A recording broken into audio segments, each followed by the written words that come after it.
Vous lisez le livre de Néhémie d'un bout à l'autre, et vous constatez ce que vous pourriez presque appeler le charme de la personnalité de cet homme, l'inspiration qu'il représentait. Les gens ont fait l'impossible sous l'inspiration et la vision de cet homme, Néhémie.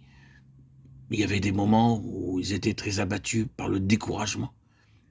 Mais alors, Néhémie les tirait de leur bourbier. En tant que véritable conducteur, quelle force il représentait pour en introduire d'autres dans sa vision? Ne ressentez-vous pas fortement que c'est là le réel besoin aujourd'hui? Celui d'un peuple qui a la vision, qui a tout pesé, qui a regardé en face toute la question, et puis qui a une telle confiance en Dieu et l'assurance que Dieu désire et veut quelque chose de différent, qui se manifeste avec un effet positif sur les autres, de sorte que d'autres entrent dans la même ligne. C'est vraiment un grand besoin. C'est la chose la plus facile au monde d'être un passager, d'être toujours transporté. Ah, c'est si facile d'être un parasite, de vivre seulement aux dépens des autres et de les saigner. Mais c'est une toute autre chose d'être une source d'inspiration, quelqu'un qui aide réellement les autres dans ce que Dieu désire, une source d'inspiration à leur égard, afin qu'ils viennent se joindre pour aider à l'œuvre du Seigneur. Néhémie était cela.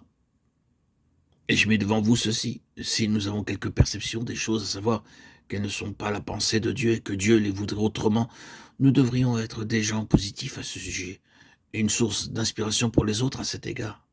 Et donc, Néhémie, ayant pris la pleine mesure de la situation, l'ayant entièrement pesée et s'étant pénétré de la grandeur de la tâche qu'il avait en main, s'est tourné vers elle, sans désespérer, et a de cette façon inspiré les autres hommes, à qui il ouvrit son cœur, de sorte qu'ils dirent, levons-nous et bâtissons.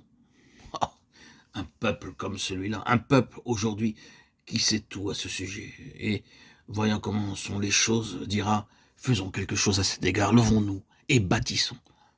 Eh bien c'est là le commencement de son action. Et vous serez d'accord que c'est là, en vérité, une action.